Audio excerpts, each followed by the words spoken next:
Everyone we talk to is like, you are out of your mind. People who will challenge you, push you, very high pressure, Forbes 5-star hotel, the world's wealthiest, successful people. PMA, positive mental attitude. Solid team is the foundation of success. If you don't like someone, you don't need to keep seeing them. Noah Weiss, welcome to the show. Thank you, Max. Pleasure to be here and can't wait to dive right into it. Absolutely, I'm super excited, man. Are you related to Bari Weiss? I am not related to Bari Weiss. Big fan what she's done with the Free Press, and I think now in her new role, like she's really been a titan in fighting anti-Semitism and making activism mainstream. So big fan of Bari. Awesome. No I relation. just wanted to ask up front because I saw your last name was Weiss. I want to start all the way from the beginning. Can you walk us through where you're from, where you went to school, maybe what sports you played as a kid? Just walk us through your story. Yeah, so born and raised in Los Angeles in the San Fernando Valley, attended Calabasas High School in Calabasas, California, and it's funny, I'm not really the athlete. I did competitive improv in high school, so that was my varsity sport. I was actually in the band, so I played percussion in the marching band at our high school. My high school sports was competitive improv. I played comedy sports for 3 years. You play on a turf. There's a referee. There's teams. It's an experience. Is it like hyper competitive? It's competitive. It's fun.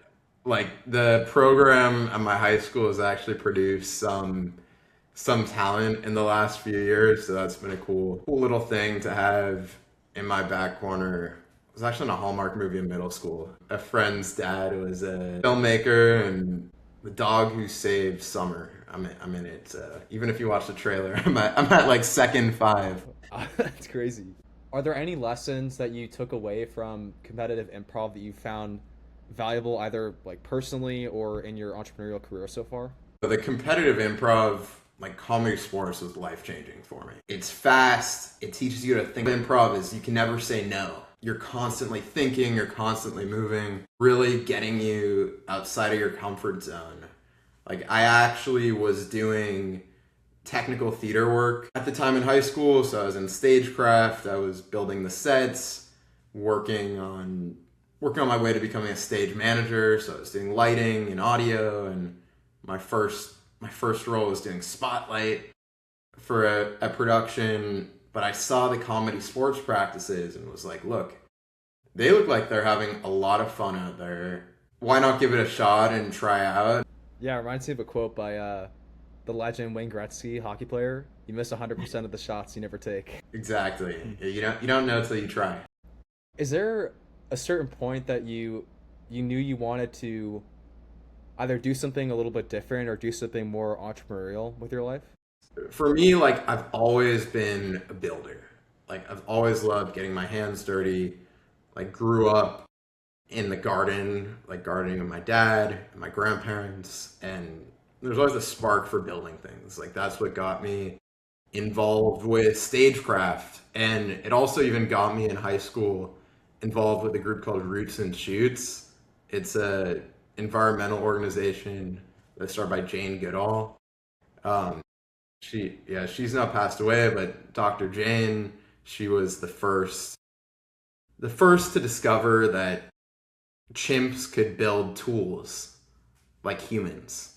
So through her work in Gombe, she started the Jane Goodall Institute, came back, ended up coming and starting this in the States, and Roots and Shoots became an extension of her organization. And Roots and Shoots was really a life-changing program for me. Like the chapter at my high school was robust. We were doing a lot of awesome restoration work, stuff for monarch butterflies, and an opportunity presented itself to apply to Jane Goodall's National Youth Leadership Council. So it was a select group, I think it was like 30 students across the country, serving as advocates and ambassadors for the organization, really serving as leaders and extension of the board. So was on that through college, was on their college council till like my junior year. Just an incredible experience. I even had the pleasure to get to meet Dr. Jane through the Jane Goodall Institute, through that Roots and Shoots program. That was kind of my first taste of entrepreneurship. From college at UC Santa Barbara, I, from the advice of a professor, enrolled in a program called the Environmental Leadership Incubator. And essentially what the program was you'd enroll in this year-long program, and the goal was it would culminate in a project at the end of the spring quarter. Essentially, the class, it was you create a program. Through the program, you'd create a project. And I went in and was like, I'm going to do something super ambitious. Like, I'm going to swing for the fences. And in collaboration with a classmate, we created a full-scale environmental art exhibit called Anthroterra. And our whole goal was to, at first it went from, let's make a museum that'll really get people thinking about their impact on the environment. Like how we can be more sustainable, maybe how we can be more open-minded, think about our impacts. And first we're like, let's create a museum. Everyone we talked to was like, you are out of your mind. I think we interviewed over 24 faculty members on campus. And that's the great thing about being at a university is you have access to experts. Like, there's nowhere else in the world where you get that type of access. And when you say you're a student, like, it's hard to turn down a student. So we talked to all these people. We ended up getting our exhibition to be in this like colonnade in the library right in front of the elevators. And the way the library works at Santa Barbara is there's a main floor and then there's 7 more floors, and those 7 floors are where the studying happens, and the elevators are always broken. So we had the most foot traffic spot on campus, and it was really an incredible experience in getting to like take something from ideation to execution to finished product.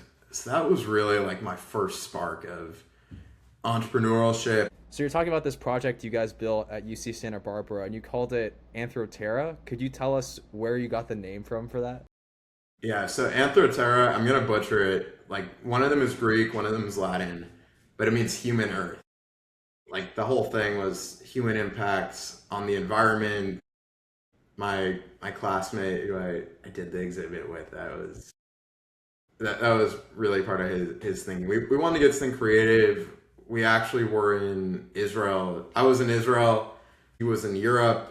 And I said, come meet me in Tel Aviv. And that definitely helped inspire the name. We were thinking like, oh, could we do something Hebrew maybe? And then Anthroterra just kind of came out. It was mentioned in the article that neither you or your teammate Lucas had any art experience. How did you guys overcome that hurdle doing an exhibit like this for the first time? You know, I don't really agree with the journalist there, because like I would say we have art experience. I'd say we didn't have experience doing an exhibition, but I had experience building things in stagecraft. Even growing up, doing a lot of art. Like, if you can tell behind me, like this Dr. Seuss inspired, Wow. Inspired painting. Like I did not paint that, but like my parents are both very artistic and creative, and I was that kid where like the art teacher would always be very impressed. Like my art teachers would be like, wow, like that's bold or that's creative. And Lucas too, he actually had done a lot of graphic design work. But no, it was a joint effort. We had a great time building it and putting it together. And again, like the resources at the university, like that's what I tell everyone is like, if you're leaving university and you are not walking out with professors who are mentors to you, or someone on campus, someone on the faculty who becomes like a person who's still in your life, like you shouldn't get to that point where it doesn't happen. Like it's such a unique and unparalleled opportunity, and I still have a couple of professors that I still talk to pretty frequently and are just a call away. Some are on a first name basis. But it's really a special opportunity that students have. So you built this project out with Lucas. What do you think are some of the character traits that either he had or you think someone should look for in a teammate that allowed you guys to work so well together? I think, and this is something that like my belief in this is only strengthened as I've embarked into the workforce. Is one, you want someone who you can spend a lot of time with, like similar values. That's one. But you also want someone who challenges you. You don't want someone who's going to be a yes man. You don't want someone who's going to be like, oh yeah, that's great. I love, like, you want someone who's going to be somewhat difficult. Like, I think that's where you see the success. Like, you want people who balance each other. If you were to just put us in the same room, you had me, who's like Jewish kid from LA, like again, as I told you, more artistic, more creative, not the athlete. And then you had Lucas, who was and is a serious sailor and was the head of the sailing team at Santa Barbara and won competitions, and I think he's probably 6'2", 6'3", and I'm 5'10". My mom would say I'm 6 feet. But you want your partners, people who will challenge you, people who will push you, and people who can like you can complement each other's skill sets. And I think that's something now, and in this AI age, like you hear stuff like, oh, you don't need the technical co-founder, or oh, you don't need a partner. Like having a solid team is the foundation of success. Yeah, it's really cool because I recently interviewed another guy who's currently working at a tech startup in Silicon Valley, Tony Udetong. He also runs a company called Zenquil, which is sort of this AI personalized training platform for athletes. But he made a very similar remark on our podcast where you don't want people who are yes men. Like you want people who are going to challenge you, who are going to push you. Because what happens a lot of times, and this has happened in my life, is you typically label those people as, oh, they're just being annoying, or you kind of push them to the side. But it really is those people who are like really telling stuff to your face and pushing you, who really care about you. For sure. I made a LinkedIn post about this specifically about having those people who challenge you and want the best for you and are really going to push you. Like I've had calls with one of my professor mentors from the university who will call me and basically be like, what the actual fuck are you doing? Like, come on. Like really, like so pushy, like just going at me. And those are the best calls you can get. Those are the best calls you get because one, it's somebody who believes in you. Two, it reinforces that you have potential. And three, if you don't have that, you're not going to grow. Like you need that to grow. I want to transition a little bit more into more of your professional experience. Could you walk us through how you ended up at a tech startup in Israel for your internship and what that experience was like? Yeah, so my summer at Pecan AI was life-changing in so many ways. I was part of a program called Onward Israel. They offer internship opportunities for Jewish students all across the world to come and intern in Tel Aviv or Jerusalem, and I think Haifa. Maybe they're in more cities now. And in just about like every niche you can imagine. Like there's tech internships, there's medical, there's history, research. Incredible program. And I had gotten in touch through a family friend with Pecan AI. And at the time, 2022, like spring of 2022, nobody knew what AI was. Like, I heard Pecan AI, I was like, oh, like the nut. And then AI, I was like, I really didn't know what it was. And I got to Israel, and at the time, I really did not understand the tech landscape. I didn't know what it meant to raise capital for a company. I didn't know what it meant to really take a product to market. Like that's stuff that you weren't being taught in a classroom. So I got there. They are one of the top Israeli startups. They were new. They had just hit the ground running. They had raised a Series B, like over $100 million. And Pecan was started by two founders who both were PhD students together, like Zohar Bronfman, the CEO and co-founder. I think the one PhD is like computational cognitive neuroscience, and the other one is like history of science and philosophy. Like he is brilliant. Like University of Austin should hire him and teach some classes. Like just absolutely incredible guy. And they welcomed me with open arms. I got to work directly with their go-to-market team who were in office in Tel Aviv.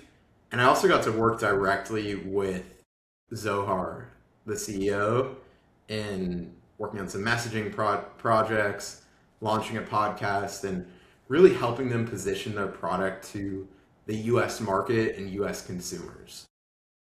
That really lit a spark within me for technology. The tech culture in Israel is unmatched. Like, one, it's casual. Like, I showed up the first day in like jeans, a polo, and nice, nice sneakers. And they were like, "You're overdressed." like, like people are wearing like shorts and flip flops and t-shirts. Like it's casual, it's fast. You're working with some of the smartest people in the world, people who are passionate, people who have desire, who really believe in what they're doing. And I was learning about AI then. I was learning about models. I was learning about what different systems mean. But I really took for granted. I didn't realize how I was basically stepping into the future when I was there at Pecan. Yeah, no, that's incredible. So I'm guessing you were on Birthright, and then onward is you like did the internship on the back half of that. Yeah, so I did Okay. Birthright.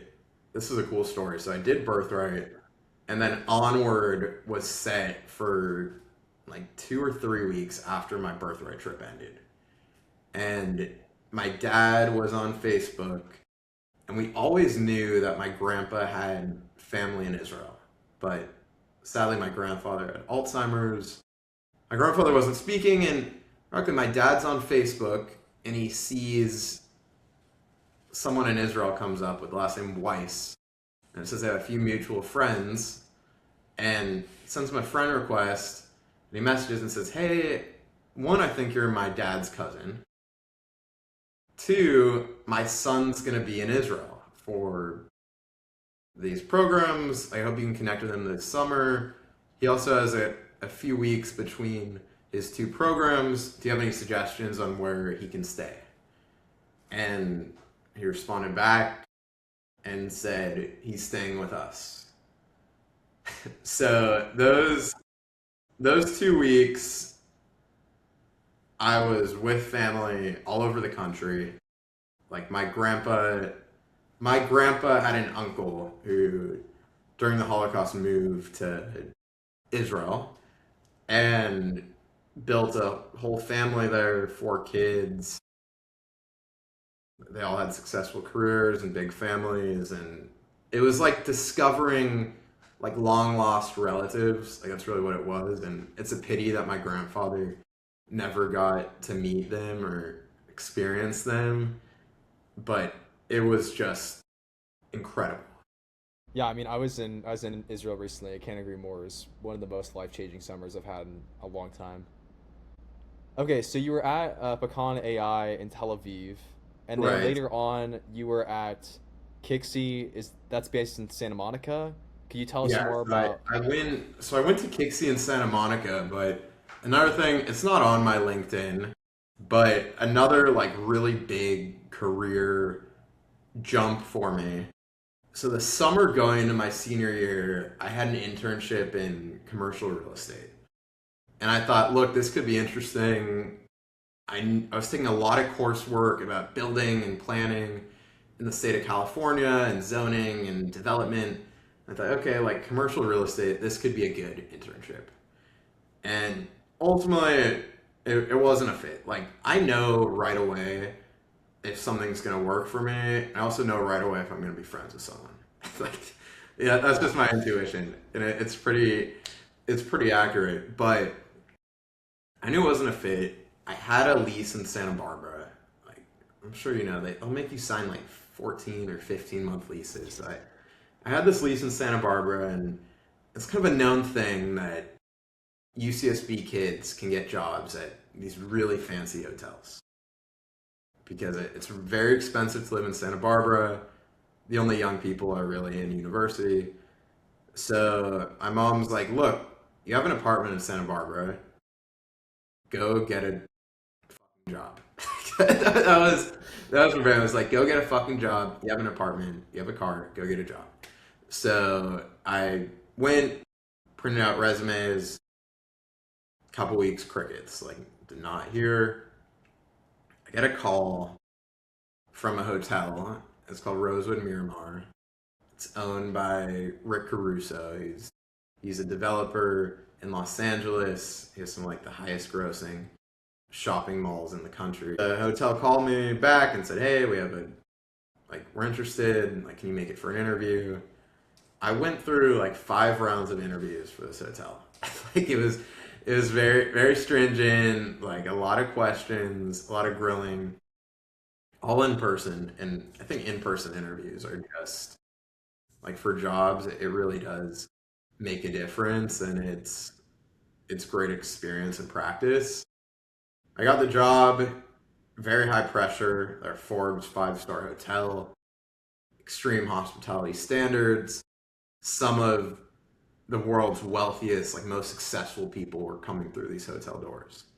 Um, Whether it's like tech billionaires, Hollywood icons to the point where we'd have their cocktail recipes on file and special glassware for some people. And it's all about preferences, personalization, and really the art of experiences. And what was a summer gig, I was just like, okay, I'll make some money for a few weeks. I was like, I like this. I want to try it during school. But I ended up working, my manager had gotten hired at a property called the Coral Casino Beach and Cabana Club. It's owned by Ty Warner, who started Beanie Babies. Mr. Warner invested in real estate in Santa Barbara. He owns the Four Seasons. He owns Montecito Country Club, Sandpiper Golf Course. Owns the Four Seasons in New York. And there's this big opportunity. So this beach club was reopening. 400 grand at the time initiation fee. $2,500 a month monthly dues. Thomas Keller was set to run the culinary program, and my manager, I was like, "Look, I want to come work for you here. Like, this sounds incredible." And I was privileged to get the opportunity to go work there. Reopen the restaurant from January. Yeah, we started in January, and then I stayed there through September of like following graduation.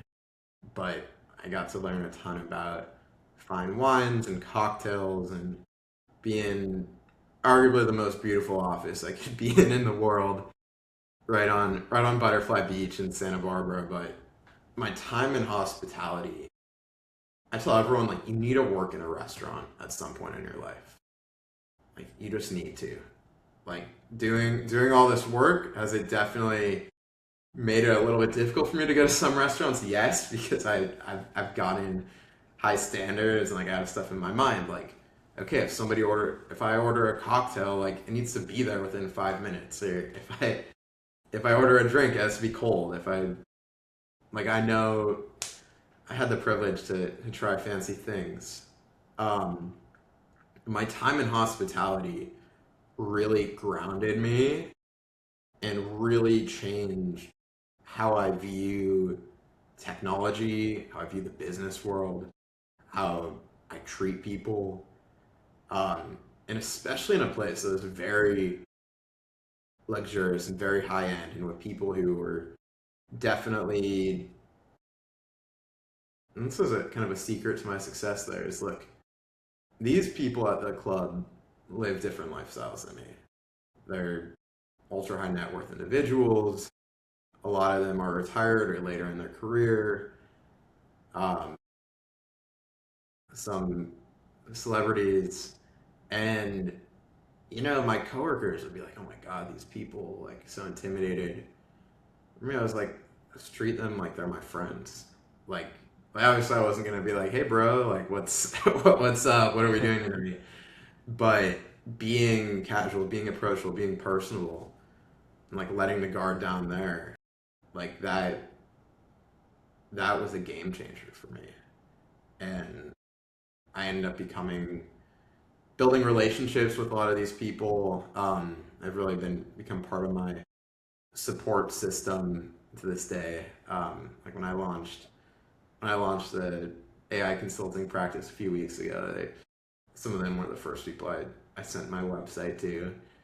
Um, but yeah, that hospitality was really was and is in such an important part of my journey. And yeah, I encourage everyone to get some experience in restaurants. Yeah, no, that's really cool though. It seems like during that time where you're working there, you learned a lot of soft skills that you wouldn't have learned otherwise. For sure, for sure. And the main thing when I got the job at the Rosewood Hotel, and the Rosewood, it's about 90 minutes from Los Angeles. It's like 80 miles. My grandma said to me, she said, "No, remember, these people put their socks and shoes on every day, one foot after another, and so do you. Like, they're no different than you. They're no different than you." And that was the unlock. That was the unlock. So it's like, okay, these people shouldn't intimidate me. They go through the same stuff. They have their own problems. They have their own struggles. Like, people just want to be treated well at the end of the day. And there were plenty of times where I was meeting people where usually just be like one little thing would kind of like tip off, like, okay, this is someone big. But I'd be meeting people and just be a flowing conversation. Like, it's all about flow, like being in flow. Like that's something I can elaborate on. But being in these environments, treating people the way they want to be treated, it would happen all the time where I'd build a relationship with someone having no idea who they were. No idea. And then you're like, oh wow, that person's a multi-billionaire. Like, this person is someone that I'd kill to work for, but you just wouldn't know. Like, it's humility. Um and that's pretty special. Hmm. Yeah, it reminds me of a quote by Chris Williamson. He runs a podcast, Modern Wisdom, but he said one time, "Fame doesn't change you; it just changes everyone else around you." And I think Mm. it's really easy to get caught up in your head and think like it's very intimidating to approach these people, but at the end of the day, like everyone really is just human. It's just about forming those human to human connections. So I want to move in more onto the business that you're building right now. Could you tell us more about where you got the idea from and what you're trying to do? Yeah, so my spark with AI really came last summer. I like Dimitri Shapiro has been a professional connection for some time. Like, knew each other through some mutuals, and in my job at Kixie, and so I talk about AI, and I see he made a post that was like if you're in sales and you're not making 20K a month, like what are you doing? Like something like that. And I was like, yeah, I want to make 20K a month. Like that sounds pretty, like I was very happy in my job at Kixu. I was like, this sounds pretty good. And I was like, look, I want to talk to you. And at the time, Mind Studio is starting to take off. And Mind Studio, N8N competitor. Now the business has shifted a bit now that we're able to build agents with Claude and Hermes and other tools. Now they've shifted to Remy, which is basically building internal apps and tools. You can also build external tools, but with the utmost security, with the best resources, the best blocks to build a tool, the best resources all in one spot. But at the time, Mind Studio was launching boot camps, and I leaned all in. I was like, I am going to learn this platform. And at the same time, the CEO of Kixi was like, he said in an all team meeting, he said, learn how to automate 80% of your job with AI, and I'll give you whatever you want. I'll give you a raise. I'll give you a promotion. You want something, I'll give it to you. It's like, why not? Why not? Like nothing ventured, nothing gained. Like you said earlier, like you miss 100% of the shots you don't take. I told Dimitri and I just dove all in with Mind Studio and AI, and I'm building these tools. Nobody knew what an AI agent was then. It was all new terrain, and it really ignited the spark within me. I was starting to make videos and post tutorials. And as this is happening, my friends are coming to me and are like, dude, like, what are you doing? Like, what is this? Like what is this AI stuff? Like, show me. Like, how can we do it? And for now, it's been like a year. I've been helping friends and helping family members and diving all in. And for me, it was like, okay, I knew there was opportunity. People were telling me since last summer, they're like, dude, quit your job and sell AI. Like, get out of your job and sell AI. And I was like, no, I don't, I'm not there yet. Like, I don't know how I feel yet. I was like, kept saying, do it, do it, do it, do it. Like, no, do it. Please do it. Go all in, go do it. I had been at Kixi for over a year, had a great experience, but I was like, look, I didn't want to build my career in software sales. So look, there's a lot of things that interest me. I have interest in technology, I have interest in building things, I have some interest in law, in finance. And so, now I'm ready. Like a lot of conversations with God. I was like, look, now I'm ready. I'm ready to get after it, ready to unlock. I was like, look, I'm gonna take some time to reflect, figure out my next move, book some trips, and I was like, when I talk to friends, like I always talk like usually I'll bring up something that's like exciting that I was building or doing. I'm telling a friend like, oh, I just built this awesome workflow. Like now all my stuff is in sync. It's great. I need to do it for you. Like let's do it. And I went over, got it set up, and I was just like, I just felt this energy taking over me. I was like, I love this. Like I can really help people. Like maybe now is the sign. And it just hit me. Was like everything, like the entertainment industry is hard to escape in Los Angeles, and it's about agents and talent agents, and I was like, the AI agent, like I can become that representation that can get you the best gigs in town, that can take you to the next level, that can really transform you like an agent can. And that's how the AI agent was born. That's how it took off. That's how the spark was ignited there. You basically looked at your life and you figured out like, okay, I have this skill set.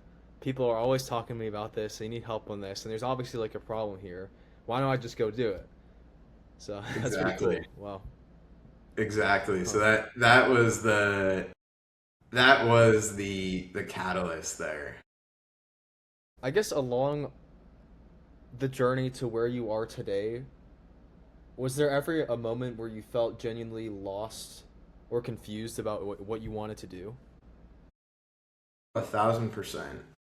Like when I graduated from Santa Barbara, I didn't have a job lined up.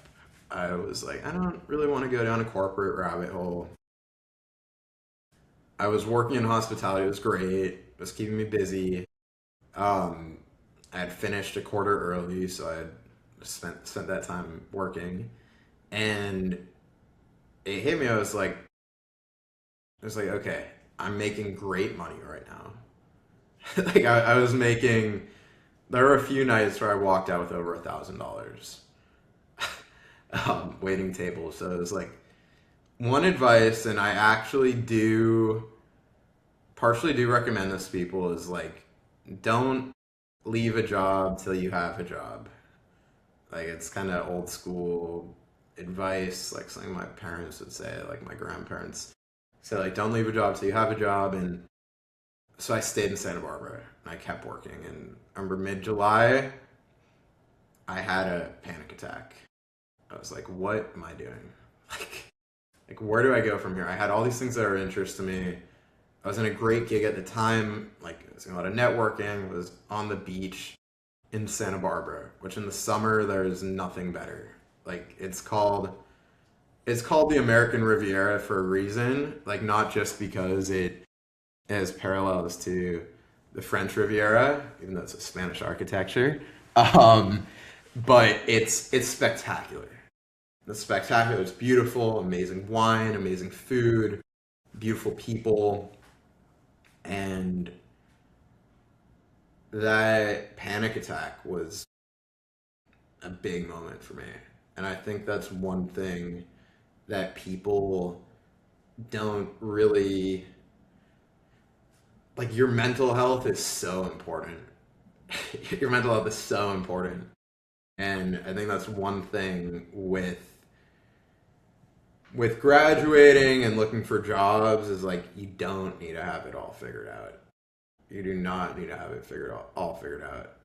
And yes, there are going to be people around you who have jobs lined up, all these things going for them. Oh, I'm moving here, X, Y, Z. It doesn't matter. Like, you're the only thing that matters. Friends of mine who did land jobs, some in consulting, some in big investment banks, 9 out of 10 of them, I could probably name you 20 people right now, aren't working in those roles. like, like it's not. You're not supposed to have it all figured out. Like, and look, there is a lot of pressure, and I think one thing, like I'm sure University of Austin is different.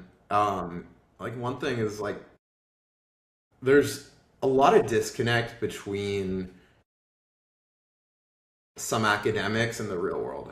Like I remember being in a class in the winter quarter, and the professor said, "You have no idea how many jobs AI is going to create for you. Like you do not need to be worried about the job market."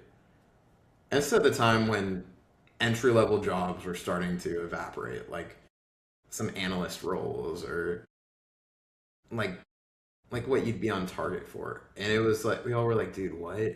And at the time I think he was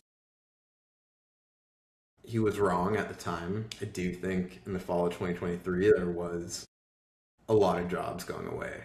Like my class felt that 1,000%. But I do think now it is creating it is creating jobs while it is taking jobs. Like it brings in stuff. Like what I'm doing now is something that if you told someone 2 3 years ago, they'd probably chuckle. Like, what is that? Right, right. Um, Yeah, it's a fast-moving world we're living in right now. I wanted to ask you, do you have any principles or values that you try to live out in your own life?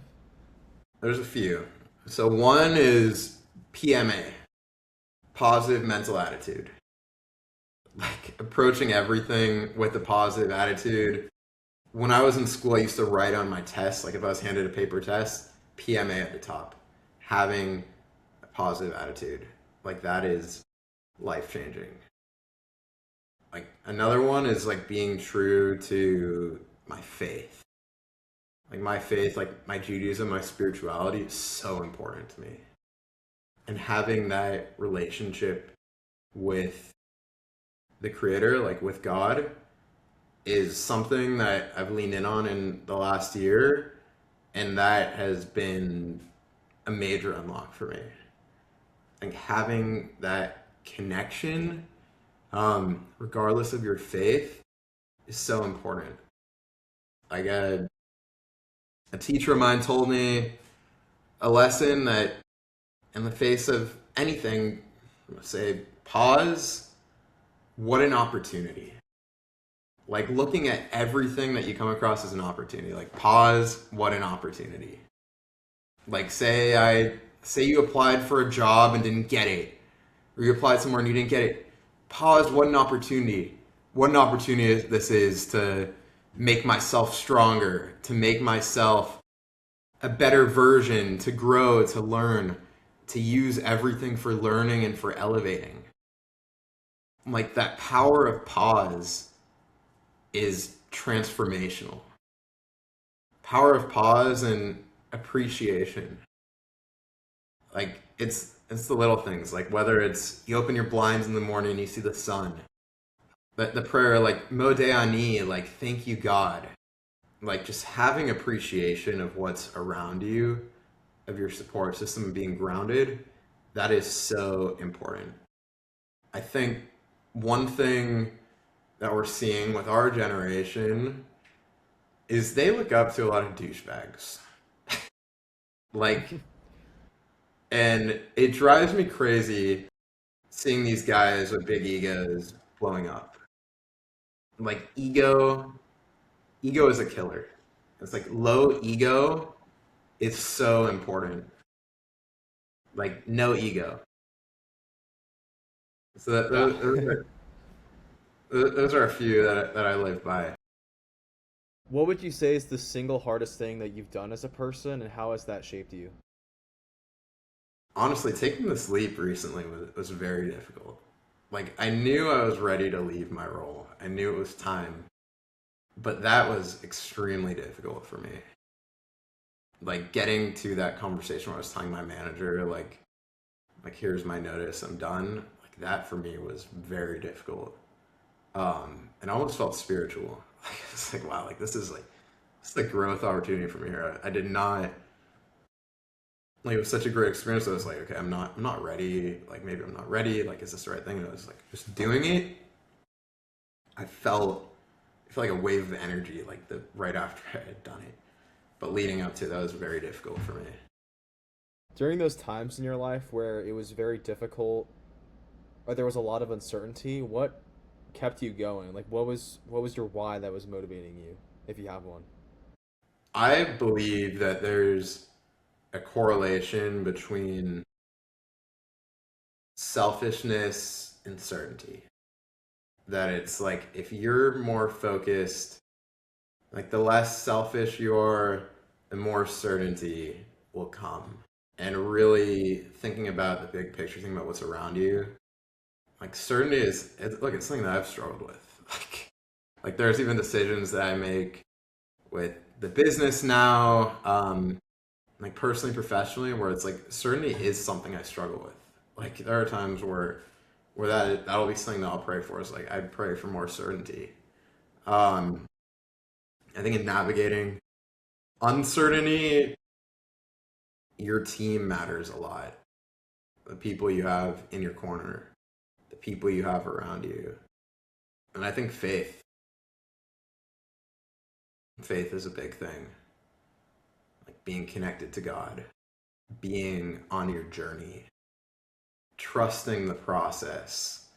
That's all part of it. And I think, yeah, having those people in your corner, making sure it's the right people too. I think That's a big thing. Like sometimes if you don't click, like it doesn't mean you have to go back to them.